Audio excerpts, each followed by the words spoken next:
세계에서 두 번째로 큰 경제 규모를 자랑하던 유럽이 흔들리고 있습니다. 독일은 일본을 제치고 세계 3위 경제 대국으로 올라섰고, 대륙 전체로 보면 여전히 높은 소득 수준을 가진 선진 경제권이에요. 겉으로만 보면 뭐가 문제지 싶죠. 그런데 경제학자들의 시선은 다릅니다. 앞으로의 전망에 대해 꽤 심각한 우려를 쏟아내고 있어요. 이대로 가면 유럽은 부유하지만 약한 대륙으로 남게 될 수 있다는 경고까지 나오는 상황입니다. 과연 무엇이 이런 상황을 만들어낸 걸까요? 생활 수준도 높고 교육 시스템도 탄탄하고 사업 환경도 안정적인 유럽이 왜 이런 어려움에 빠지게 된 걸까요? 오늘은 이 질문에 답해 보려고 합니다. 그리고 한 가지 분명히 해야 할 점이 있어요. 지금 유럽이 겪고 있는 문제는 단순히 잠깐 경기 안 좋은 수준이 아니라 구조 자체의 변화를 요구하는 복합적인 위기라는 겁니다. 이 견고해 보이던 대륙이 왜 갑자기 흔들리기 시작한 걸까요? 그 해답은 의외로 유럽이 잃어버린 것들에서 시작됩니다. 가장 먼저 이민과 인구 구조부터 보겠습니다. 경제적인 관점에서 보면 유럽은 거의 20년 가까이 상대적으로 성장이 정체된 상태에 머물러 있었습니다. 같은 기간 미국과 비교했을 때 경제 생산량에서 꽤 큰 격차가 벌어졌죠. 물론 지난 5년 정도는 전 세계 거의 모든 국가가 미국에 비해 성과가 부진했습니다. 미국이 워낙 혼자 치고 나갔기 때문이죠. 저소득 국가일수록 더 빠른 성장 잠재력을 가져야 합니다. 중국이 그 대표적인 사례죠. 그래서 어떤 사람들은 이렇게 말합니다. 유럽이 뒤처졌다기보다는 그냥 미국이 너무 앞서 나간 거 아니냐? 그렇게 볼 수도 있습니다. 하지만 여전히 이상한 점이 하나 남아요. 유럽의 기본 조건이 전혀 나쁘지 않다는 겁니다. 유럽에는 미국보다 더 많은 인구가 살고 있습니다. 급여 수준도 글로벌 기준으로 경쟁력이 있고, 교육 수준은 미국과 비슷하거나 어떤 지표에서는 오히려 더 우수한 나라들도 있어요. 전반적으로 안전하고 정권이 바뀌어도 제도가 유지되는 안정적인 사업 환경이 갖춰져 있습니다. 역사적으로도 금융, 무역, 산업에서 글로벌 허브 역할을 해온 지역이죠. 이렇게 조건이 좋은데 왜 성장만 유독 막혀 있을까요? 더 안 좋은 소식은 현재 유럽의 경제 문제들 중 상당수가 구조적 침체를 불러오는 요인들이라는 점입니다. 하지만 동시에 좋은 소식도 있어요. 이 문제들 중 많은 부분은 정책과 선택, 그리고 정치적 의지만 있다면 충분히 해결 가능한 문제라는 점입니다. 운이 나빠서 어쩔 수 없다는 이야기가 아니라는 거죠. 인터넷에서는 경제학자들, 정치인들, 그리고 일반 사람들까지 나서서 유럽 경제를 살릴 해답은 이것이다라고 주장합니다. 하지만 실제로는 이 모든 문제를 한 번에 설명해 줄 수 있는 단일한 답은 존재하지 않습니다. 왜냐하면 단일한 문제가 아니기 때문이죠. 오히려 서로 얽혀 있는 여러 가지 큰 축들이 있습니다. 혁신, 이민, 산업 통합, 에너지, 이 네 가지가 특히 중요합니다. 오늘은 이 핵심 영역들이 미국과 비교해서 어떻게 다른지, 그리고 이 문제들을 풀 수 있는 여지는 있는지 차근차근 살펴보겠습니다. 먼저 늘 논쟁의 중심에 있는 이민부터 보죠. 이민은 종종 유럽 경제 문제의 해법으로 등장합니다. 노동력 부족, 이민으로 채우면 된다. 성장을 끌어올리고 인구 구조도 완화할 수 있다. 이런 식의 낙관적인 서사가 있는 반면 다른 쪽에서는 대규모 이주를 정책 실패, 치안 악화, 사회 통합 실패로 보는 시각도 있습니다. 어떤 뉴스를 보느냐에 따라 이민은 유럽 경제를 살릴 히든 카드가 되기도 하고 유럽 사회를 흔드는 시한폭탄이 되기도 합니다. 이 상반된 서사들은 단순히 여론만 갈라놓는 게 아니라 앞으로 어떤 정책이 선택되느냐에도 직접적인 영향을 줍니다. 정치적 공방이 치열해질수록 차분하게 데이터를 보고 냉정한 정책을 설계하는 건 점점 더 어려워집니다. 그런데 이 뜨거운 이민 논쟁 속에서 자주 놓치는 부분이 하나 있습니다. 바로 들어오는 사람들이 아니라 떠나는 사람들입니다. 유럽은 지금 고학력, 고숙련 인력을 꾸준히 잃고 있습니다. 미국 그리고 EU 바깥의 대형 기술, 금융 산업으로 더 높은 연봉과 기회를 찾아 떠나는 인재들이죠. 런던도 예외가 아닙니다. 브렉시트 이후 차라리 유럽 본토나 미국으로 가겠다는 인재들이 늘어났습니다. 이런 식으로 유럽은 이미 200만 명이 넘는 사람들을 잃었습니다. 그냥 인구가 조금 줄었다는 수준이 아니라 유로존에서 가장 생산성이 높은 계층이 통째로 빠져나가고 있다는 게 문제입니다. 양이 아니라 질적인 손실이죠. 여기서 더 놀라운 사실이 하나 있습니다. 바로 노동력 참여율입니다. 현재 유럽의 노동력 참여율은 일 중독 이미지가 있는 미국보다도 더 높은 수준입니다. 미국에서는 지난 수십 년간 노동 참여율이 서서히 감소해 왔지만 유럽은 주요 지표가 오히려 증가하는 추세예요. 표면적으로 보면 좋은 소식처럼 들립니다. 일하는 비율이 늘어났다? 그럼 경제에도 좋겠네? 하지만 여기에도 몇 가지 단서가 붙습니다. 첫째, 노동력 참여율에는 적극적으로 구직 활동 중인 실업자들도 포함됩니다. 대부분의 EU 국가에서는 실업률이 여전히 미국보다 높은 편입니다. 물론 지금 수준이 EU 결성 이후 가장 낮은 수준이긴 합니다. 그럼에도 불구하고 특히 청년 실업률은 여전히 여러 나라에서 심각한 수준을 유지하고 있습니다. 대학을 나와도 마땅한 일자리를 찾지 못하는 젊은 층이 많다는 뜻이죠. 둘째, 유럽 근로자들은 일부 예외를 빼면 미국인들보다 직장에서 보내는 시간이 훨씬 적습니다. 프랑스, 스페인, 이탈리아, 그리고 특히 독일 같은 주요 경제권에서는 휴가와 워라밸을 굉장히 중요하게 생각합니다. 삶의 질 측면에서 보면 이건 분명히 장점입니다. 문제는 순수하게 경제적 생산성만 놓고 봤을 때는 이게 제약이 될 수도 있다는 점이에요. 셋째, 노동력 참여율 상승이 무조건 좋은 의미만 담고 있는 것도 아닙니다. 최근 유럽에서 노동 참여율이 올라간 이유 중 하나는 사람들을 더 높은 생산성의 일로 옮긴다거나 새로운 혁신 산업에 투입하고 있어서가 아닙니다. 연금을 믿기 어려워진 고령층이 생계를 위해 더 오래 일하는 경우가 많아졌기 때문입니다. 연금 시스템의 지속 가능성에 대한 우려가 커지면서 개인의 은퇴 선택이 제약받는 상황인 거죠. 정리해보면 이렇습니다. 인구를 더 늘리는 건 점점 어렵고 정치적으로도 민감해졌습니다. 그냥 더 많이 일하자는 해법도 현실성이 떨어지죠. 교육 수준은 높은데 정작 가장 잘 훈련된 인력들은 미국과 다른 지역으로 빠져나가고 있습니다. 속어법으로 보면 답은 하나로 좁혀집니다. 지금 있는 인구에게 더 좋은 도구와 자원을 쥐어주는 것. 그 도구의 핵심이 바로 에너지와 혁신입니다. 이 두 영역에서 게임 체인저급 변화가 없는 한 유럽이 근본적인 경쟁력을 되찾기는 어렵다는 게 많은 전문가들의 공통된 견해입니다. 그렇다면 이제 질문은 이렇게 바뀝니다. 지금 유럽이 가진 자원으로 어떻게 에너지와 혁신에서 판을 뒤집을 수 있을까? 에너지 사용량은 경제적 부와 거의 완벽에 가까운 상관관계를 보입니다. 부유한 국가는 보통 큰 집, 큰 자동차, 각종 전기, 가전, 그리고 에너지 집약적인 산업을 갖고 있습니다. 경제를 크게 성장시키고 더 많은 부를 만들어내려면 결국 에너지가 필요합니다.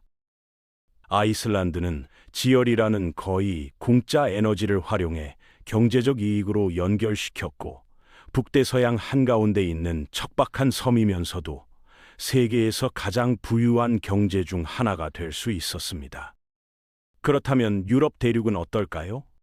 현재 유럽, 특히 EU는 대규모 에너지 매장량을 거의 보유하고 있지 않습니다. 유럽 대륙에서 진짜 규모가 있는 화석 연료 매장지라고 부를 만한 곳은 사실상 북해뿐이고 여기서 나오는 생산은 노르웨이가 통제하고 있습니다. 하지만 노르웨이는 EU 회원국이 아니고 영국 역시 이제는 EU 밖에 있죠.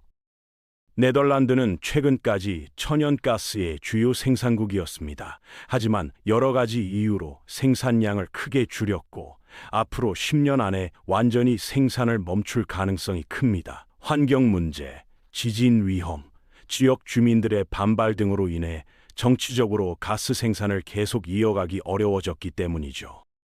그럼에도 꽤 오랫동안 이 에너지 구조는 실제로 크게 문제가 되지 않았습니다. 유럽 대륙은 러시아에서 들어오는 저렴한 천연가스에 의존해 왔고, 이게 중공업 같은 에너지 집약적 산업을 저렴하게 굴릴 수 있는 연료 역할을 했습니다. 그런데 최근 이 전제가 깨졌습니다. 그리고 그 순간부터 상황은 급격히 악화되기 시작했죠. 유럽의 제조업 심장, 독일은 후쿠시마 사고 이후 국민 정서가 돌아서면서 원전 폐쇄를 결정했습니다. 그 결과 이 지역 산업이 가장 필요로 하는 안정적인 기저 전력이 사라졌습니다. 당시에는 안전이라는 가치가 경제적 비용보다 우선시됐지만 지금 시점에서 보면 그 부담이 고스란히 경쟁력 저하로 돌아오고 있는 셈입니다. 여기에 우크라이나 전쟁이 터지면서 러시아산 가스 공급이 막혔고 유럽은 순식간에 에너지 위기에 빠졌습니다. 액화 천연가스 LNG를 들여오면서 대체 공급원을 확보하려 하고 있지만 가격은 예전보다 훨씬 비싸고 공급 안정성도 예전만 못합니다. 장기적으로 재생에너지는 분명히 도움이 될 겁니다. 하지만 문제는 장기적으로는 그렇다는 거죠. 지금 눈앞에서 벌어지고 있는 에너지 집약 산업의 경쟁력 상실을 당장 막지는 못하고 있습니다. 유럽의 기초 고용을 떠받쳐온 대표적인 기업, 예를 들어 폭스바겐 같은 회사는 독일 공장 폐쇄까지 고려했습니다. 아시아와 미국 기업들과의 경쟁에서 점점 밀리고 있기 때문이죠. 막판 변수가 생기면서 일단 공장이 당장 문을 닫지는 않을 수도 있다는 희소식이 나오긴 했습니다. 하지만 이게 구조적인 문제를 해결해 준 건 아닙니다. 철강, 알루미늄, 화학 같은 에너지 집약적 산업들은 유럽에서 점차 경쟁력을 잃고 있습니다. 에너지 가격이 높아지면서 생산 단가가 올라가고 그 결과 미국이나 중국의 업체들에 밀리는 거죠. 이건 단순히 시장 점유율이 조금 빠졌다는 수준의 이야기가 아닙니다. 산업 기반 자체가 흔들리고 있다고 봐야 합니다. 유럽의 유명 제조 브랜드들은 공장을 해외로 옮기는 방식을 택하고 있습니다. 긴 공급망 리스크를 줄이고 각국의 무역 규제와 관세 장벽을 피하기 위해 아예 미국과 중국의 소비자 시장 근처에서 자동차와 기계를 만드는 겁니다. 그 대표적인 사례가 바로 BMW입니다. 세계에서 가장 큰 BMW 공장은 독일이 아니라 미국 사우스캐롤라이나에 있습니다. 기업 입장에서 보면 이건 꽤 매력적인 구조입니다. 독일 브랜드라는 이미지는 그대로 유지하면서 실제 생산은 비용과 규제가 더 유리한 곳에서 하고 부가가치의 상당 부분은 여전히 독일 본사로 돌아오니까요. 독일 투자자들과 주요 경제 엘리트에게는 나쁘지 않은 선택일 수 있습니다. 하지만 독일 안에서 공장에서 일할 수 있었던 생산직 노동자들에게는 이 얘기가 전혀 위로가 되지 않습니다. 고급 기술직과 연구 관리 부문은 남지만 중간 계층을 떠받치던 생산직 일자리는 해외로 빠져나가는 추세가 이어지고 있어요. 기업 입장에서 고민은 점점 더 단순해집니다. 구매력은 정체 또는 감소, 임금과 복지에 대한 요구 수준은 높음, 에너지는 비싸고 규제는 세계에서 가장 엄격한 축에 속함. 이런 조합 속에서 굳이 유럽에서 제조를 해야 할 이유를 찾기란 점점 더 어려워지고 있습니다. 유럽의 에너지 전환 역시 재생에너지 기술 측면에서 미국과 중국에 뒤처지고 있는 현실 때문에 속도가 기대만큼 나지 않고 있습니다. 여기에 또 다른 의존성이 생깁니다. 중국은 지금 유럽이 미래의 전력을 공급받기 위해 꼭 필요로 하는 태양광 패널을 대규모로 생산하고 있습니다. 결국 러시아 가스 의존에서 중국산 재생에너지 장비 의존으로 형태만 달라진 새 의존 구조가 생길 수 있다는 거죠. 풍력 발전에 필요한 희토류 광물 역시 대부분 중국이 통제하고 있어서 에너지 독립이라는 목표는 말처럼 간단하지 않습니다. 물론 재생에너지는 날마다 기름을 사와서 때우는 구조가 아니고 장기적인 자본 투자 성격이 강하기 때문에 기존 화석연료 의존 구조와는 또 다른 면이 있습니다. 하지만 에너지 문제만큼이나 치명적으로 작용하는 게 바로 혁신 격차입니다. 거의 모든 사람이 동의하는 사실 하나, 유럽은 혁신에서 뒤처지고 있다는 점입니다. 더 많은 노동력을 데려오기도 어렵고, 더 오래 일하게 만들기도 어렵고, 이미 잘 교육된 인재들은 해외로 빠져나가고 있다면 남는 선택지는 하나뿐입니다. 같은 인구, 같은 노동으로 더 많은 가치를 뽑아내는 기술, 바로 그 혁신이죠. 아이러니하게도 혁신은 원래 유럽의 장기였던 영역입니다. 산업혁명을 이끌었던 것도 철도, 증기기관, 자동화 제조를 통해 경제 생산량을 폭발적으로 늘렸던 것도 바로 유럽이었죠. 지난 150년간 세계 경제가 빠르게 성장할 수 있었던 이유 중 하나는 이런 도구들이 한번 만들어지면 다른 나라들이 그 기술을 도입만 하면 됐기 때문입니다. 직접 처음부터 개발하지 않아도 됐던 거죠. 하지만 지금은 상황이 다릅니다. 우리는 새로운 패러다임, 특히 디지털, 소프트웨어, AI 중심의 경제로 넘어가고 있고, 이 영역에서 유럽은 확실히 선두 그룹에서 밀려났습니다. 물론 예외는 있습니다. 네덜란드의 ASML은 전 세계 최첨단 반도체 생산에 필수적인 포토리소그래피 장비를 만드는 회사입니다. 단 하나의 회사만 놓고 보면 세계에서 가장 중요한 기술 기업이라고 불러도 이상하지 않을 정도죠.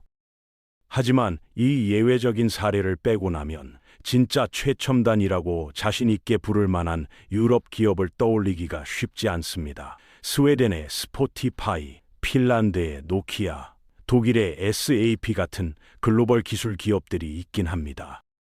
그러나 규모와 영향력을 놓고 보면 미국의 빅테크와는 확실히 차이가 있습니다. 특히 인공지능, 클라우드, 플랫폼 빅테크 분야에서는 그 격차가 더 크게 느껴집니다.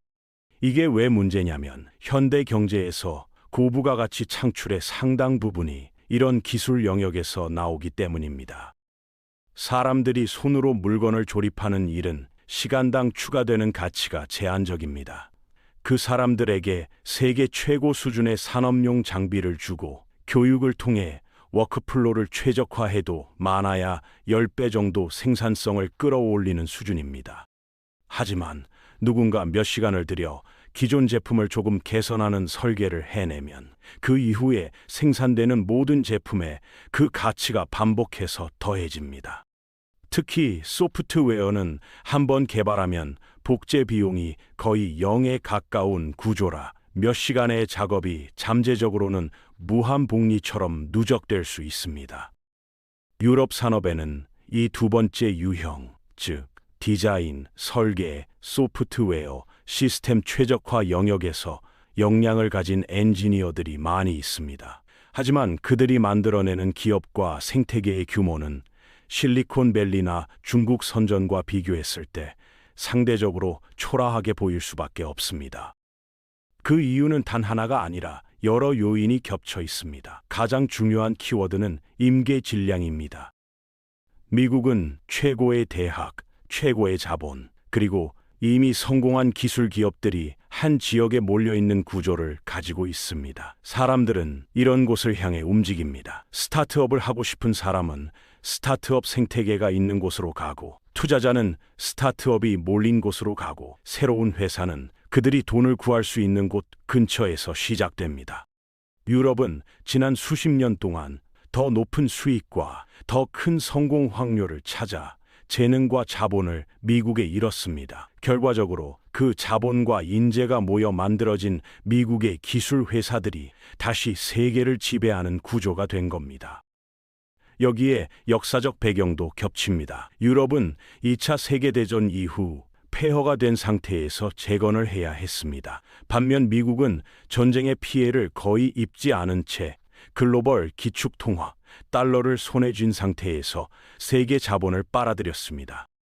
새로운 사업은 대개 먼저 자국 언어와 자국 시장을 대상으로 시작합니다. 그 뒤에 해외로 확장하죠. 이때 전 세계가 쓰는 언어인 영어 기반 시장과 각 나라로 나뉜 유럽 언어권의 차이는 생각보다 매우 큰 격차를 만들어냅니다. 벤처 캐피털 시스템도 마찬가지입니다. 미국의 VC 생태계는 유럽보다 훨씬 크고 성숙했습니다. 실패를 용인하는 문화, 규제 환경의 유연함, 성공한 창업가들이 다시 투자자로 돌아와 후배 스타트업에 돈을 넣는 선순환 구조, 이런 것들이 쌓이면서 한번 성공하면 정말 크게 성공할 수 있는 매력적인 시장이 만들어졌습니다. 반대로 유럽에는 규제가 한 겹 더 있는 구조가 있습니다. 이유는 소비자를 보호하고 기업들이 책임 있는 방향으로 움직이도록 강하게 압박해 왔습니다. 이건 분명히 좋은 점입니다. 하지만 현실에서는 국가별 규제가 이미 있는 상황에서 EU 차원의 규제가 한 번 더 올라가면서 스타트업과 신규 투자자에게는 높은 장벽이 되기도 합니다. GDPR 같은 개인정보 보호 규정, 새로운 AI 규제, 플랫폼 규제 등이 대표적이죠. 대기업에게는 감당 가능한 비용이지만 규모가 작은 스타트업에게는 처음부터 큰 짐이 될 수 있습니다. 그래서 유럽 기업가들 중 일부는 아예 전략을 바꿉니다. 완전 새로운 걸 만들기보다 미국 기술 플랫폼을 그대로 베이스로 삼고 유럽 현지 버전을 만들어서 나중에 미국 본사의 회사를 판다. 스카이프가 에스토니아에서 시작해 마이크로소프트에 인수된 것, 딥마인드가 영국에서 출발해 구글에 인수된 것처럼 유럽에서 탄생한 혁신들이 결국 미국 빅테크에 흡수되는 패턴이 여러 번 반복됐습니다. 기업가 개인에게는 이게 나쁜 전략이 아닐 수 있습니다. 하지만 유럽 대륙 전체의 기술, 혁신 기반을 키운다는 관점에서 보면 늘 아쉬움이 남는 부분입니다. 여기서 한 가지 쿨한 질문을 던져볼 수 있습니다. 그래서 유럽이 미국만큼 생산적이지 않으면 무조건 나쁜 겁니까?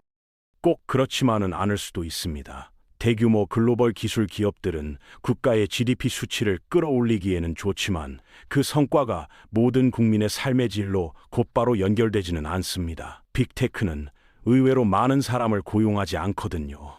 반대로 유럽이 여전히 강점을 가진 제조, 전통 산업들은 더 많은 사람에게 더 직접적인 영향을 줍니다.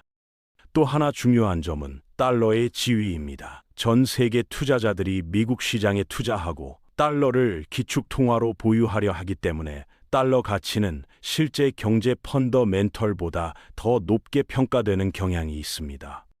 이렇게 되면 미국의 성장률과 부가 통계상으로는 더 좋아 보이고 상대적으로 유럽이 더 안 좋아 보이는 효과가 생깁니다. 유럽 휴가를 떠나는 미국인에게는 강한 달러가 기분 좋을 수 있지만 기업 입장에서는 얘기가 달라집니다. 강한 통화로 높은 임금을 지급할 것인가 아니면 약한 통화 국가로 생산을 아웃소싱할 것인가 결정이 훨씬 복잡해지는 거죠. 주요 유럽 경제는 생산성 지표만 보면 미국보다 낮게 나오기도 합니다. 하지만 의료, 교육, 주거 등 생활비와 복지를 고려하면 지갑에서 나가는 돈 기준으로는 유럽에 사는 평균적인 사람이 오히려 더 나은 삶을 누리고 있다는 분석도 많습니다. 특히 상위 10%를 제외한 중간층 이하를 비교하면 이 차이는 더 분명해집니다. 무상의료, 무상 또는 저렴한 교육, 유급 휴가, 사회 안전망 이런 것들은 GDP 숫자만 봐서는 잘 보이지 않는 영역입니다.